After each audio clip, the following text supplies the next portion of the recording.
معاشرے کے اندر سماج کے اندر دیکھنا کیا کرتے ہیں. اگر ہمارا انسان منفی ہوگا اور جو قائد ہوتا ہے اس میں منفی کے ساتھ ہوں تو معاشرہ منفی تنقید کر جائے گا اور اس میں منفی تبدیلی آئے گی. اسی طرح کہ معاشرے میں اگر منفی کرتا ہوگا تو معاشرہ اور سماج منفی کر جائے گا اور اگر مطلب ہوگا تو نکل جائے گا. تو اس پر اکثر بادشاہ کا واقعہ بڑا مشہور ہے. اس لیے ہم دیکھتے ہیں قرآن پاک پر لے کر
رحمۃ اللہ علیہ کی سوچ کو کیسے دیکھتے ہیں؟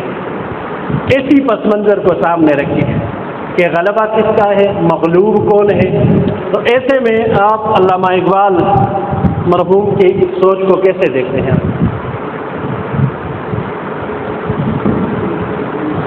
جی، ترقی پذیر ذہنیت، ماشاء اللہ بہت ہی خوب. اور جی یہ بھی ایک اس میں پوائنٹ ہے، ترقی پذیر ذہنیت کی ان کے آگے دیکھ رہے تھے وہ. ابھی تو سادہ کرام کے سامنے ایک پمفلٹ ہے یا کاپی کہہ سکتے ہیں، لیکن جب آپ ٹول استعمال کریں گے تو موبائل کے اندر نوٹ پیڈ ہوتا ہے. موبائل کے اندر یہی شیٹ گوگل شیٹ بھی ہوتی ہے. اسی طریقے سے آپ اپنے جیب میں وہ کاپی بھی رکھ سکتے ہیں چھوٹی. صبح اٹھتے ہی فجر کے بعد چاہے وہ عبادات سے ریلیٹڈ کام ہوں، ادارے سے ہوں یا اپنے ذاتی کام ہوں، گھر کے حوالے سے ہوں، انسان کو ریسرچ یہ کہتی ہے کہ بیک وقت 2 سے 3 کام ہی یاد رہتے ہیں. اگر آپ کے دن کے 10 کام میں آپ نے لکھے نہیں کسی جگہ پر، ایک انسان کی سائیکالوجی ایک نفسیات ہے کہ جب آپ کسی جگہ پہ لکھتے ہیں تو خود ذہن اس کے ساتھ جڑ جاتا ہے اس تحریر کے ساتھ، تو وہ آپ کو خود ہی یاد کراتا ہے کہ بھائی آپ نے کہیں کچھ لکھا ہوا ہے. یہاں پہ علماء کرام دیکھیے کہ انگریز نے اور باہر کی دنیا نے فطرت کو لے کر دنیا کو کامیاب کر دیا ابھی کو، اور ہم لوگ نہ لیتے ہوئے اپنے دین کا بھی نقصان کر رہے ہیں، اپنے وقت کا بھی ضیاع کر رہے ہیں. اگر دن کے 10 کام ہمیں کرنے ہوتے ہیں 2 کام کرتے ہیں، 8 کام پھر نہیں کرتے. کرتے کرتے عین وقت کے اوپر وہ کام آ کر سر پہ جب سوار ہوتا ہے تو پھر ہم گڑبڑا جاتے ہیں. پھر ہم جو ہے نا وہ ذہنی توازن کو بھی ادھر ادھر کر دیتے ہیں کہ یار یہ کیا ہو گیا، 10 کام اکٹھے میرے سر پہ آ گئے، تو وہ پھر کر دیتے ہیں 10 دن پہلے اس وقت نہیں کی. اور اب آج اگر سارے کاموں کا جو بوجھ پریشان ہو گئے، اب پھر بیوی کو بھی پریشان کر رہے ہیں، بچوں کو بھی غصہ کر رہے ہیں، ساتھیوں کو بھی غصہ کر رہے ہیں. یار تمہیں کیا پتہ نہیں کدھر مصروف ہو، مصروف نہیں ہونا تھا، وہ کام ٹائم پہ کرنا تھا.